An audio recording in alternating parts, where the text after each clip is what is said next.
Apocalipse 22, verso 16. Eu, no caso Jesus, enviei o meu anjo para vos testificar estas coisas nas igrejas. Eu sou a raiz e a geração de Davi, a resplandecente estrela da manhã. A Escritura nos mostra essa ligação sobre Cristo, que é o Rei eterno, que tem súditos. Por isso será impossível eliminar a igreja. Aqui tem um ponto muito importante e a conclusão, meus irmãos. Estamos no fim da era cristã. Eu quero afirmar isso. Estamos no fim da era cristã. Eu quero dizer com isso que a influência cristã no mundo está acabando. Certo? A moral cristã está sendo cada vez mais combatida e rejeitada. Então, não há uma tendência de melhora no mundo, só de piora. A tendência é cada vez mais imoralidade, cada vez mais rejeição de princípios, cada vez mais abandono dos princípios da família. Tudo o que nos foi legado pela palavra de Deus com relação à vida está sendo combatido, odiado por esse mundo. Alguns podem ficar até desesperados. Nossa, pastor, mas o que vemos, misericórdia, quando sabemos de notícias da Europa, dos Estados Unidos, do Canadá, aqui das Américas, do Brasil. São notícias tão terríveis que mostram como o mundo está ficando cada vez mais promíscuo, afastado dos princípios da palavra de Deus. Como nós vemos uma geração que se afasta da igreja, dos caminhos de Deus.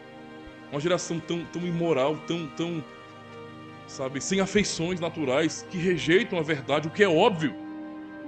E eles têm dominado, veja. Mas há tantos cristãos neste mundo e parece que uma minoria consegue tanta influência. Pois é, porque a influência cristã está se acabando. E eu vou dizer para os irmãos, nós temos que lutar contra como uma resistência, mas sem imaginar com um pensamento triunfalista de que nós vamos conseguir produzir um avivamento, porque isso vem de Deus, não vem de nós. Nós não agendamos isso. Não adianta, pode jejuar, até morrer se quiser, joelho no chão e chorar, não vai mudar nada. É Deus quem produz alguma coisa. E se o Senhor está nos conduzindo por uma situação como essa, de vermos o afastamento das verdades que um dia brilharam aqui nesse mundo ocidental, isso só é sinal de que Cristo está voltando. Mas um fato não pode ser negado por nenhum de nós, apesar do contexto nos apresentar um quadro muito terrível. Ainda que a era cristã se acabe, ninguém neste mundo tem poder para destruir a igreja de Cristo. A igreja existirá, independente se a sociedade vai querer ou não. A igreja existia na época do rei Acabe. Lembra do que nós lemos? O profeta Elias, eita, se acabou foi tudo. Não! Deus preservou 7.000 almas que não se dobraram à idolatria, a Baal. Na época, o início, os 3 primeiros séculos da era cristã, a igreja foi perseguida, irmãos. Os irmãos que seguiam a Cristo foram perseguidos, odiados. Tinham que fugir muitas vezes. Serviam a Deus, eles cultuavam, não com a liberdade que nós temos hoje. Eles passaram muito tempo, a igreja demorou algum tempo a se organizar, porque, sinceramente, ela tinha que sobreviver, não era nem organizar. Por isso muitas foram debatidas mais tarde, entende? Mas no começo era só se organizar, era só resistir e sobreviver. Cultuando, fazendo cultos no escuro, em cavernas. Mas ela estava ali. Ninguém estava vendo no mundo. Para o mundo tinha acabado. Nós eliminamos todos os cristãos. E na verdade não.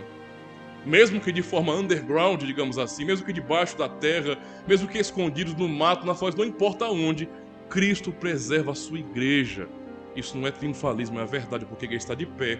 Desde quando Adão caiu, Deus nunca abandonou o seu povo, nunca abandonou a sua igreja. Quando ele foi destruir o mundo pelo dilúvio, ele preservou a sua igreja na arca de Noé. Ele preservou a sua igreja. Quando Israel pecou, Noé, e foi contra o Senhor, e o Senhor levou eles mais uma vez para o cativeiro, sem contar o primeiro lá no Egito, Deus preservou o remanescente fiel. Olha aí na Babilônia, fiéis ali, Daniel e tantos outros que amaram ao Senhor, foram fiéis a Ele lá, e depois voltaram para Jerusalém para reconstruir os muros, para voltar à adoração a Deus.